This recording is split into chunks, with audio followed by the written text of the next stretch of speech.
Okay, so in this video, I'm going to show you how to introduce a male ball python to a female ball python. As you can see, she's been bull wrapping. She just got up to breeding weight not long ago, and this is a sign that she's trying to build her follicles. It's a good sign that she's ready to have a male put in here pretty soon.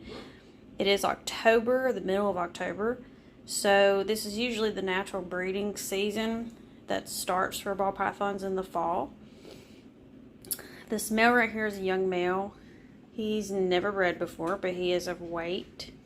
So we're going to try him out with her because he's 100% Het Clown. She is also 100% Het Clown. She is a visual albino, so all the babies will also be Het albino.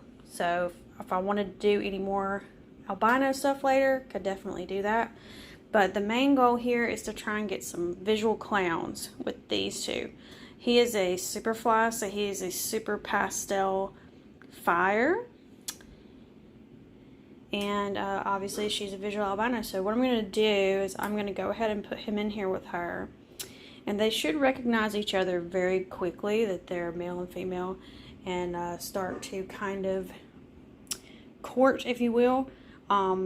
Sometimes what can happen at first is he'll be on the opposite end of the tub than her, but then they might actually gravitate towards each other later on tonight, possibly tomorrow, and start to hopefully develop into a lock, start to lock.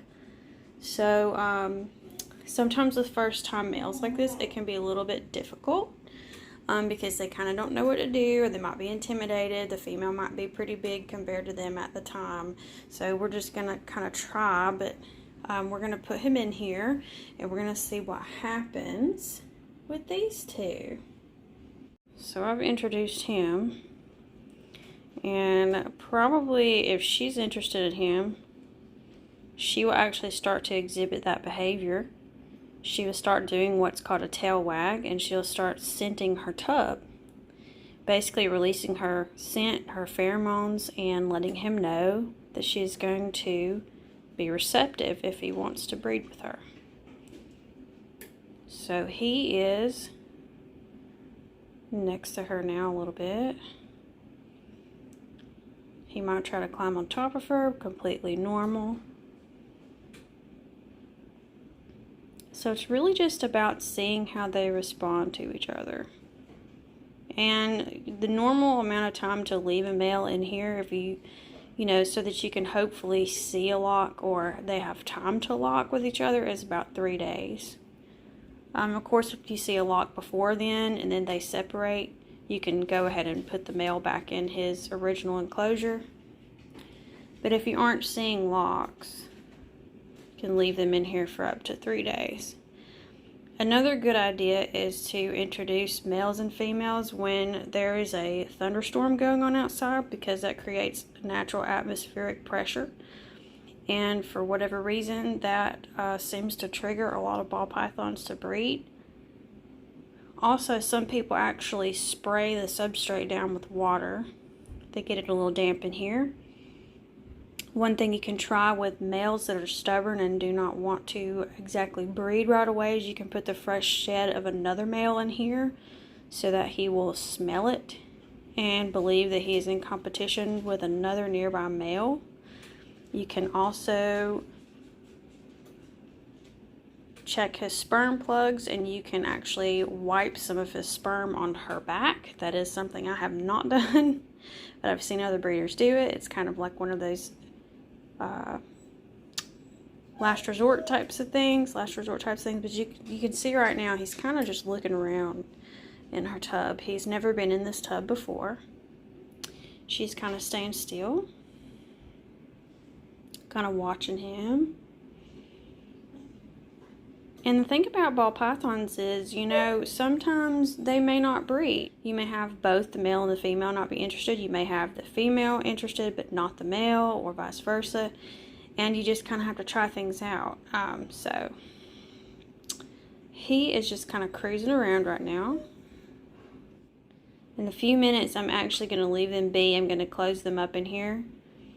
and kind of let them get acclimated to each other, and then we're going to leave them and see where they're at in the morning. Let's see if we have any sort of improvement when it comes to them either locking by morning time or what's also known as cuddling. So that's another thing. It's a good sign if you do see them cuddling. Doesn't always mean they are going to lock or have locked, but it is a good sign that they want to be near each other.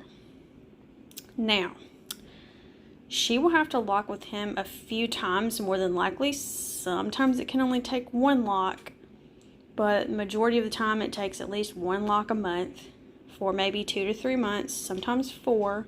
And then the female will be building her follicles the whole time, and then she'll get to a point where she will actually ovulate, where the lower third of her body will swell up really big, like it will look like she ate something really huge. And then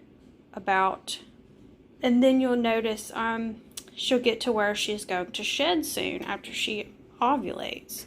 And after her what's called a prelay shed, after she ovulates, it will be 30 days from her prelay shed just about when she will actually lay a clutch of eggs. Some females can actually reabsorb their follicles and never lay eggs. But majority of the time, if you have some locks that you witness and she's building and you see an ovulation and you get the prelay shed and everything, usually things will go okay.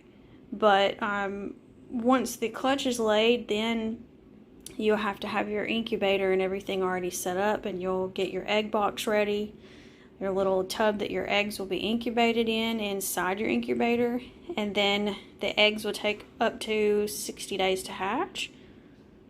So it's basically from the time they finish locking, so that when the breeding is done, it's like a 3-month ordeal pretty much from the time that they're gonna ovulate and then lay the eggs and have the eggs hatch. So we will check back with them in the morning and see where they're at. And that's just a little bit of info about introducing a male to female and a little bit of how breeding ball pythons works.